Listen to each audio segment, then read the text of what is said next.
The wet wool of my trench coat smelled like the subway, and the rejection pile on my desk looked taller than it had any right to be at 11 p.m. I sat in my office, the only light coming from the street lamps reflecting off the wet pavement 3 stories down. It was Tuesday, a time when decent people were sleeping, and literary agents were drinking cold coffee to figure out why the third act of a memoir wasn't working. My eyes burned when I blinked, and the red pen left a crooked line across the contract like my hand had forgotten how to be steady. The radiator in the corner clanked and hissed, a dying mechanical beast that provided more noise than heat. I spun my chair around to check on the only thing that mattered. Mia, my 6-year-old niece, was asleep on the worn leather office couch. She was buried under my spare coat, her small hand clutching a stuffed penguin. Her breathing was a soft, rhythmic counterpoint to the rain lashing against the window. I watched her for a moment, the familiar pressure tightening my chest. The orthodontist bill was sitting on my desk under a pile of query letters, and the landlord had already emailed about the January rent hike. If I didn't land a deal by Friday, the lights weren't just going to flicker, they were going to stay off. I picked up my red pen, hovering over a contract for a mid-list thriller. The advance was insulting. I needed to fight for more, but my phone battery was dead, and so was my patience. Then, the outer door of the agency banged open like a dropped tray in an empty hall. I jumped, my pen skidding across the page. Mia stirred, murmuring something about marshmallows in her sleep, but she didn't wake. I stood up, adrenaline spiking, ready to tell off a drunk or a lost delivery driver. But standing in my doorway was a hurricane in a chef's coat. It was Oaklee Torres. I knew who she was. Everyone in the city knew who she was. She was the executive chef of Torres Table, the legendary restaurant downtown that her father had built. She was usually polished, appearing in magazines with perfect lighting and a garnish of microgreens. Tonight, she looked like a catastrophe. She was soaking wet, her dark hair plastered to her skull. There was a streak of flour across her cheek, and her chef's coat was stained with what looked like a reduction sauce. She was clutching a stack of legal documents against her chest, the paper damp and crinkled. She was vibrating, a high-frequency tremor of pure panic. She looked at me, then at the sleeping child, then back at me. She didn't say hello. She didn't apologize for the intrusion. "I need a husband," she announced, her voice cracking on the last syllable. "By tomorrow morning at 9 a.m. Or they take the restaurant." I blinked once slow because the sentence didn't fit in the room with a sleeping child. "Oaklee," I said, keeping my voice low. "This is the Baker Literary Agency. We do books. Marriages and divorces are down the hall at the courthouse. The clerk opens at 8. I don't need a clerk, Azai, and I don't need a real husband." She marched into the room, bringing the smell of rain and expensive vanilla with her. She slammed the damp papers onto my desk, right on top of the thriller contract. "I need a placeholder. A suit, someone who can stand next to me and look like they aren't going to steal the silverware." I looked down at the documents. It was a trust agreement, thick, dense, and full of aggressive, bold fonts.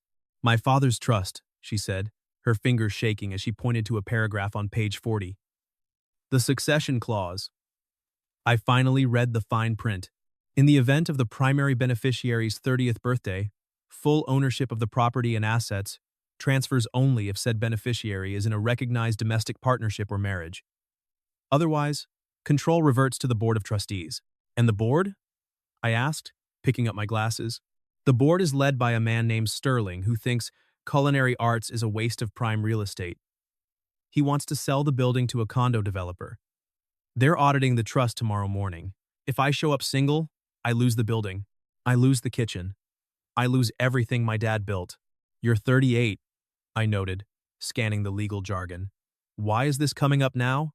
"Because the grace period expires tomorrow. 10 years.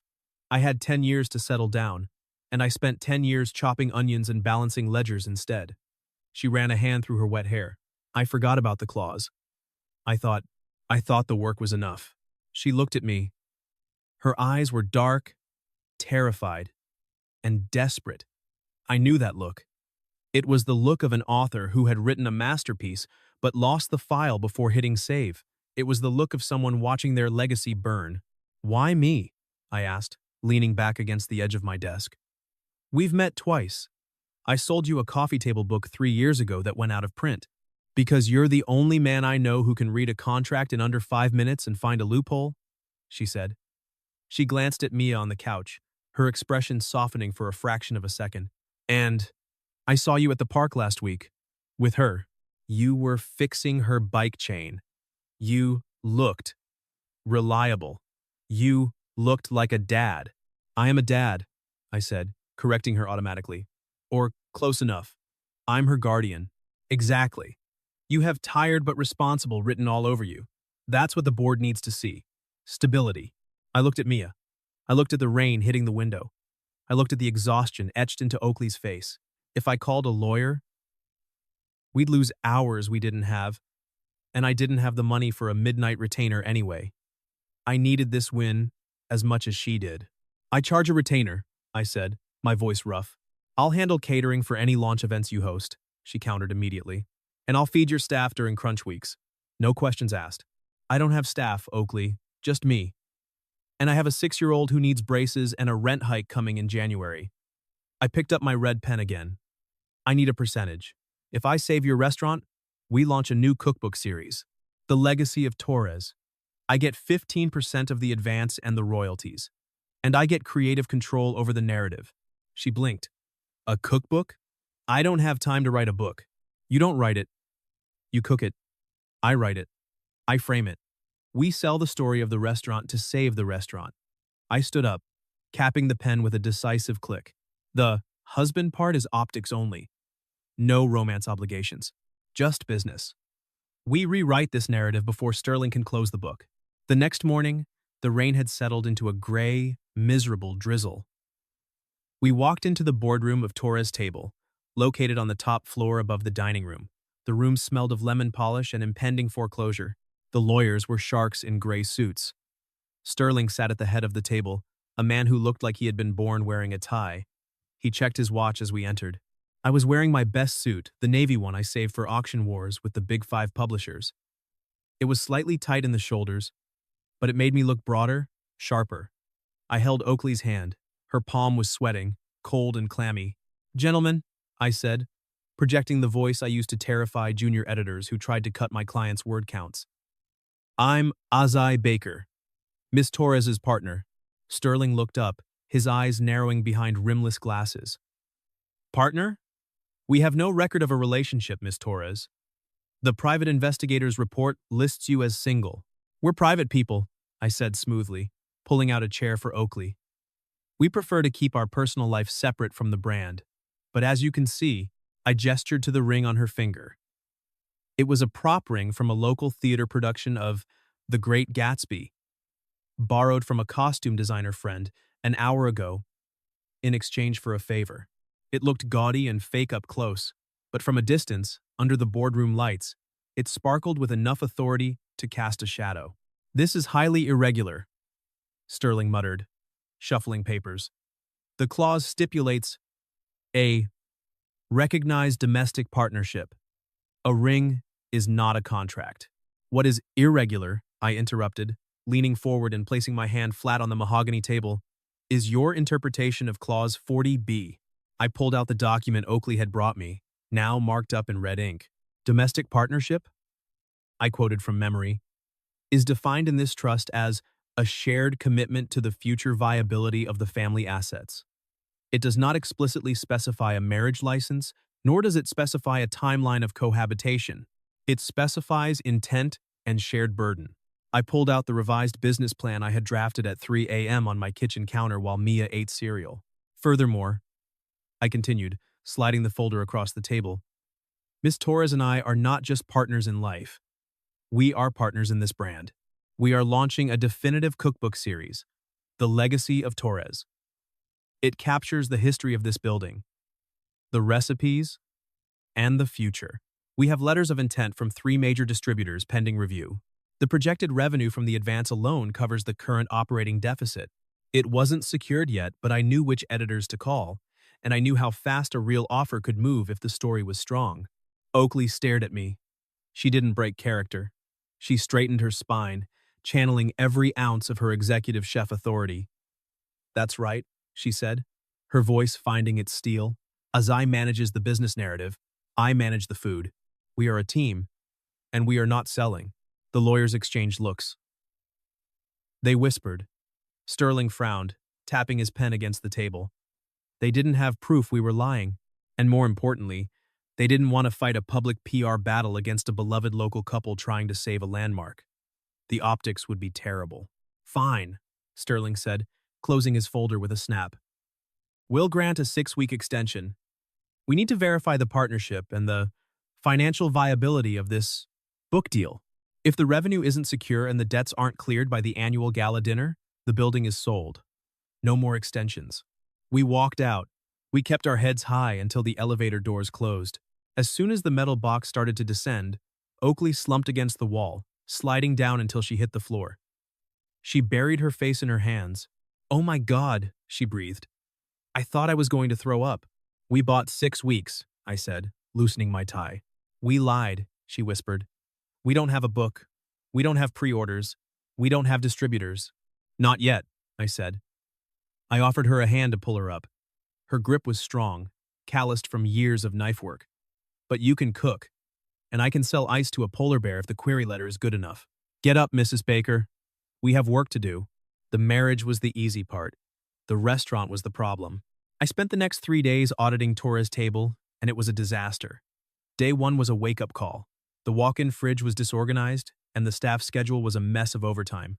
Day 2, the fish vendor called and gave Oaklee a 2-4-hour ultimatum: pay the outstanding $6,000 or lose the supply chain. I spent 4 hours negotiating a payment plan while she prepped calamari. By day 3, I realized the menu was a sprawling, incoherent novel of dishes that required too much prep and too much inventory.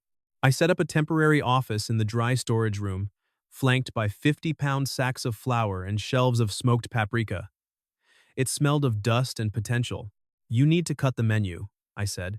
I walked into the kitchen during prep, holding a spreadsheet that bled red ink. "You're losing money on every sea bass you serve. The sourcing cost is too high, and the prep time is 40 minutes. "My father created that dish," Oaklee shouted, slamming a stock pot onto the stove. The kitchen was chaos. Steam hissed from the dish pit, knives clattered against cutting boards, and the sous chefs kept their heads down, terrified. "It's the signature. I can't cut it." "You're not cooking for your father, Oaklee. He's gone. You're cooking for the bank." She spun on me, a chef's knife in her hand. She set it down hard on the cutting board, a sharp thud that silenced the station, and glared at me. "You don't understand passion, Azai. You just understand paper. This is food. It's emotional. It's memory. I understand that if you don't cut the sea bass, you won't have a kitchen to have passion in," I countered, my voice calm, contrasting her fire. "I understand that you haven't paid your produce vendor in 60 days. I walked over to her station. "Look at you," I said softly. She was trembling. There were dark circles under her eyes, and her hands were red and chapped. "You're exhausted," I said. "You're doing the prep work, the line cooking, the ordering, and the payroll. You're trying to be the CEO and the sous chef and the daughter all at once. You're drowning." "I have to do it," she said, her voice trembling. "If I stop, it falls apart. It's all I have left of him." "Let it fall," I said. "Then we build it back better. Smaller. Sharper." I pulled a metal stool over from the prep table. "Sit." "I can't sit. The lunch rush starts in an hour." "Sit." It was the dad voice, the tone I used when Mia refused to put on her shoes. It wasn't angry, but it was immovable. She sat. She looked small on the stool, surrounded by the stainless steel machinery of her life. "I'm going to finish the inventory count," I said. "You are going to sit there and drink a glass of water. And then, you are going to tell me the story of the sea bass. Not the recipe. The story. Why does it matter?" She looked at me, confused. "Why?" "Because that's the book," I said. "People don't buy recipes. They can get recipes on the internet. They buy stories. They buy you. Tell me the story." She took a sip of water. She started to talk. She told me about her dad fishing in the rain off the pier when she was 10. About how he taught her to scale a fish without tearing the skin. As she spoke, the tension left her shoulders. Her face softened. The frantic energy dissolved into something warmer, sadder, and more real. I watched her.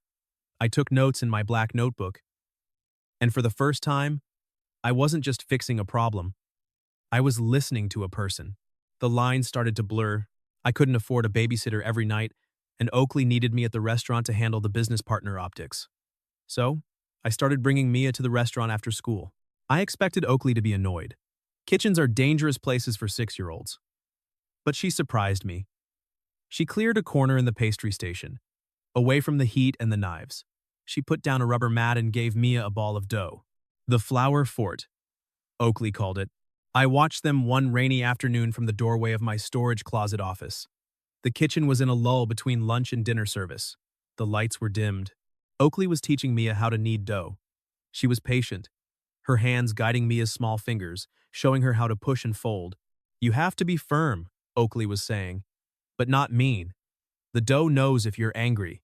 Mia giggled, her nose dusted with white flour. "Does the dough have feelings?" "Everything has feelings if you pay attention," Oaklee said. She laughed, a sound I hadn't heard before. It wasn't the frantic, stressed laugh of the first night. It was rich and warm, like yeast rising in a warm room. "She likes you," I said, leaning against the doorframe. Oaklee looked up, wiping her hands on her apron. "She's easy to like, she's smart, she asks good questions." "She misses having a mom," I said. The words slipped out before I could stop them. It wasn't something I told people. It was a private ache I managed, with distractions and toys. Oaklee stopped kneading. She looked at Mia, who was happily punching the dough, then at me. "And you?" "I miss the team," I admitted, looking at the floor. "The backup. Being a single dad. It's just you, against the world. You have to be the bad cop and the good cop, the nurse and the teacher. There's no one to tag in when you're tired." "I know," she said quietly. "I feel that with this place. Everyone looks to me for the answer. If the roof leaks, it's me. If the sauce breaks, it's me. It's lonely." At the pass. She walked over to where I was standing. She smelled of vanilla, rosemary, and hard work. She reached out and brushed a smudge of blue ink off my cheek, a hazard of my trade. "Tag me in," she whispered. "I'm good at heavy lifting. Let me help with Mia while you work on the contracts. We're partners, remember?" It was a small moment, a gesture of solidarity, but it felt like the earth shifted a few degrees on its axis. That night my phone buzzed at 2 a.m. It was a credit card alert, printing services $10,000. I confirmed the charge, my thumb hesitating for only a second. My credit limit was maxed out, but I had called in a favor with a printer friend earlier that day. "I need a rush job. Hardcover. 50 copies. By Friday, 3 weeks in." The manuscript was done. We sent it to a few friendly editors I knew. The buzz was starting a whisper campaign about the Torres comeback. The restaurant was busier. The menu was shorter. The costs were down. We were winning. Then the letter arrived. I found it in the mail pile on a Tuesday morning. A thick, cream-colored envelope with the seal of the publisher, the corporate entity holding the trust on behalf of the board. It was a cease and desist, or rather, a notice of breach. Breach of contract. Clause 40B, Section 2. Investigation reveals. Mr. Baker maintains a separate residence at 404 East Pine. Cohabitation is a requirement of the Domestic Partnership Clause. Surveillance confirms lack of overnight presence. "They're watching us," Oaklee said, reading the letter over my shoulder. Her hands shook, rattling the paper.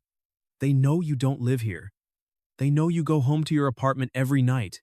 "They're bluffing," I said, trying to sound confident, though my stomach dropped. "They're trying to scare us into settling." "They're not. Look," she pointed out the window of the storage room. A black sedan was parked across the street. 2 men in the front seat, watching. "They want the land," she whispered. "They don't care about the book. They don't care about the profit. They want to prove we're fake, so they can evict me and bulldoze the building. Then we make it real," I said. She looked at me. "What?" "Cohabitation," I said. "I move in. Tonight. Me and Mia. My lease is month to month anyway. I pack up, we move into the apartment above the restaurant. If they want a show, we give them a show." "Azai, you can't uproot your child for a lie. That's insane. It's not a lie anymore," I said, meeting her gaze. "We're partners. We save the business. I move into the guest room. We put Mia's drawings on the fridge. We walk out the front door together every morning. She stared at me. You do that? For a client? For a partner? I corrected. I told you, I'm not going anywhere. That night, I packed 2 bags and a box of toys. Mia thought it was an adventure. Are we going to live in the castle with the good smells? She asked. Ideally, yes, I said, buckling her into the car seat. If we can keep the dragons away. I caught myself setting out 3 plates instead of 2 that first morning, then freezing, listening for the third set of footsteps that wasn't mine. The apartment above the restaurant was small, intimate. It smelled of whatever was cooking downstairs. It forced a proximity that stripped away the professional armor we had both been wearing. I saw Oaklee in the morning, hair messy, drinking coffee in an oversized t-shirt, looking soft and vulnerable. She saw me wrestling Mia into her school uniform, losing my patience, looking like the tired, overwhelmed dad I really was. The fake aspect started to dissolve. We developed a rhythm. I made coffee. She made breakfast, which was always spectacular. I handled the invoices. She handled the prep. We shared the bathroom schedule. One night, a massive storm knocked out the power grid in the neighborhood. The restaurant went dark. The walk-in fridges were on backup generators, but the lights were out. We were upstairs in the living room, lighting candles. The rain lashed against the windows. Mia was asleep in the guest room, exhausted from a day of school. I'm scared, Oaklee said. She was sitting on the floor rug, hugging her knees. The candlelight cast dancing shadows on her face. The gala is in 2 weeks. If the book deal doesn't come through, if they expose us, I lose everything, and I drag you down with me. They won't, I said, sitting beside her on the rug. How do you know? Sterling is ruthless. Because the story is good, I said. And the food is better. And because I checked the bylaws, even if they prove we weren't living together before, the clause is vague about the start date. Possession is 9/10 of the law. And right now, my toothbrush is in your bathroom. She turned to me. The candlelight flickered in her eyes. It's not just the business, Azai. It's us. I'm getting used to you being here. To Mia, being here. The apartment feels full. We're getting used to it too. She leaned her head on my shoulder. I stiffened for a second, then relaxed. I put my arm around her. It felt natural. Too natural. Like a piece of a puzzle snapping into place. I don't want you to be a fake husband, she whispered. I know. I want. She stopped. What do you want, Oaklee? I want to not be tired anymore. I want to stop fighting alone. My hand hovered over the light switch outside her door, then dropped, because turning it off felt like making a promise I hadn't earned yet. Rest, I said instead. I got the watch. I'll handle the dragons. She fell asleep on my shoulder. I didn't move for 3 hours. I just watched the rain and thought about how much it would hurt when this contract ended and I had to pack up my bags again. The gala dinner, the deadline, the restaurant was packed. Critics, investors, the board. It was the night that would decide the fate of Torres Table. The room was buzzing. Sterling, the lawyer, was there, sitting at the center table, looking like he smelled something rotten. He had a notepad and a pen, ready to document every failure. Oaklee was in the kitchen, commanding the line. She was in her element, a general leading troops. I was front of house, playing the charismatic husband, manager, shaking hands, pouring wine, selling the narrative of the power couple. The service was flawless. The sea bass now served as a special, limited run with a story printed on the menu was perfect. The guests were raving. Then, disaster. The fire alarm tripped. Not a fire, a sensor malfunction in the basement due to the humidity. But the system was automated. The sprinklers kicked on in the dining room. Hiss, hiss, hiss. Water rained down on the guests, on the food, on the critics. Chaos. Guests screaming, grabbing their coats. The food was ruined. The ambiance was destroyed. Sterling stood up, soaked, a triumphant grin on his face. This is it, he shouted over the alarm. Negligence. Failure to maintain the property. The trust is void. Clause 12. Maintenance of standards. You've failed, Miss Torres. Oaklee ran out of the kitchen, her chef's whites spotless, staring in horror at the ruined dining room. She looked at Sterling. She looked at the water pooling on the floor. She looked Defeated, I stepped up. I didn't hesitate. I caught the eye of Carlos, the sous chef, who was by the panel. He nodded and slammed the manual override, killing the water. I grabbed a chair and stood on it. "Quiet!" I roared. It was my literary agent voice, the voice I used to silence bidding wars. The crowd looked at me. "This building is old," I said, my voice echoing in the wet silence. "It has quirks. It has history. Just like the food. Just like this city." I pointed to Oaklee. "This woman," I said, "has poured her soul into these walls. You want to talk about negligence? Negligence is tearing down a landmark to build condos. Negligence is ignoring the heart of this community for a profit margin. We live in Seattle. We know rain." I pulled a document from my inside jacket pocket. It was damp, but legible. "And regarding the trust, Mr. Sterling," I said, looking him dead in the eye. I did some reading. Clause 50C. In the event of infrastructure malfunction or system failure, the beneficiary has 30 days to remediate before forfeiture. This is a plumbing failure. Sterling, we have 30 days, and we're not going anywhere." I stepped down and slammed the paper onto his wet table. Then, the coup de grace. The front doors opened. A delivery man walked in with a hand truck, looking confused by the wet guests. "Delivery," he said. "Rush order. First print run. For Miss Torres." He wheeled in a pallet of books. The Legacy of Torres. I ripped open a box. I grabbed a book. Hardcover. Glossy. Beautiful. I held it up. "And we have the capital to fix the plumbing," I announced. Because the distributor's letter of intent hit my inbox this afternoon, unlocking our bridge financing. It wasn't a magic fix, but the signed term sheet I had received an hour ago was enough to satisfy the bank. "Everyone gets a copy," I said. "On the house. Complimentary with your shower." The room went silent. Then, someone started clapping. Then everyone. Sterling looked at the book. He looked at the crowd. He looked at Oaklee, who was staring at me like I had just invented the sun. He picked up his briefcase. He didn't say a word. He just walked out. 5 minutes later, my phone buzzed. Email from board counsel. Subject: extension granted. We had won. The cleanup took all night. We were sitting on the wet floor of the dining room at 4 a.m. The staff had gone home. Mia was asleep upstairs. We were sharing a bottle of expensive red wine that had survived the deluge. "You printed the books," she said, running her hand over the cover. "You paid for them." "I believed in the story," I said. "You risked your credit score? You risked your rent? I've risked more for less." She crawled over to me. She took the wine glass from my hand and set it down on the floor. "You saved me," she said. "I just read the fine print." "No," she said fiercely. "You saved me. Not the restaurant. Me. You stood up there and you fought for me when I couldn't fight for myself." She cupped my face. Her hands were warm. "I don't want a fake husband, Azai." "What do you want?" "I want the guy who reads to my niece. I want the guy who eats my burnt toast because he's too polite to complain. I want the dad." Glunin. She leaned in. I met her halfway. Our foreheads touched, a grounding anchor in the chaos. We breathed in the silence together, laughing softly from sheer relief. It wasn't a movie kiss. It was better. It was the start of something that didn't need a contract to be real.